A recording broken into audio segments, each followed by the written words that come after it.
आपण घरी मोड आणले या मटकीला, विकतची नाही. आणि शक्यतो घरी मोड आलेलीच मटकी वापरायची. आपल्याला माहित नसते बाहेर मटकी कुठच्या पाण्यात भिजत घातलेली असते काय. आता यातली आपण अर्धी मटकी घेणार आहे, अर्धी ठेवणार आहे. कढईत तेल तापले, त्यामध्ये छोट्या चमच्याभर जिरं, कढीपत्ता, इथं आलं लसूण आपण पेस्ट घेतली, परतून घेऊया.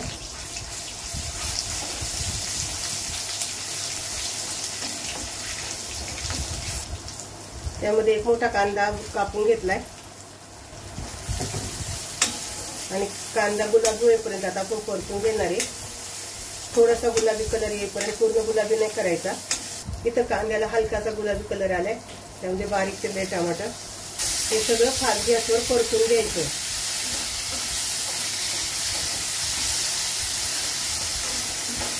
आपण गॅस मिडियम केलाय. आपला टोमॅटो परतलाय, त्यामध्ये आता आपण मसाले टाकणार आहे. हिंग, एक चमचाभर धनिया पावडर, आणि इथे मी आपला घरचा मसाला घेतलाय आणि थोडीशी कलरसाठी हळद. आता हे आपण मिक्स करून घेऊया. हे मिडियम गॅसवरतीच परतून घ्यायचं. त्यामध्ये आपण थोडंसं गरम पाणी ओतूया.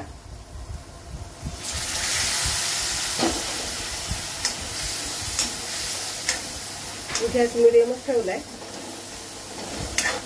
ते मसाले खाली जळावा नाही म्हणून आपण पाणी टाकले थोडं, आणि अगदी 2 मिनिटासाठी आपण झाकण ठेवून घेऊ. 2 मिनिटं झाले, आपण झाकण ठेवून घेऊ. खूप छान तेल सुटले आपल्या मसाल्याला. त्यामध्ये मटकी मी परत एकदा पाण्याने धुवून घेतली आहे, आणि शक्यतो ना सगळ्या भाज्या धुवूनच वापरायच्या. काय माहिती किती जणांनी त्याला हात लावलेले असतात. आता हे छान मिक्स करून घेऊ. आता इथं आपल्याला चवीनुसार मीठ टाकायचंय, आणि हे फास्ट गॅसवर परतून घ्यायची आपल्याला. इथं गॅस स्लो नाही करायचा, कारण मटकी अशी गरम झाली पाहिजे पूर्ण चांगली. आपले सगळे पदार्थ गरम झाले होते, आणि मटकीवरून थंड टाकल्यामुळं इथं फास्ट गॅसवरती परतून घ्यायची. आता 1 मिनिटभर परतवायची. त्यानंतर गॅस मिडियम करायचा, त्यावरती आपण झाकण ठेवून घेऊ, आणि वाफ नाही जाणार असं झाकण ठेवा. त्यावरती आपण पाणी ओतूया. आता या पाण्याच्या वाफेने आपली मटकी शिजणार. 10 मिनिटं झालेत, आपण झाकण काढून बघू.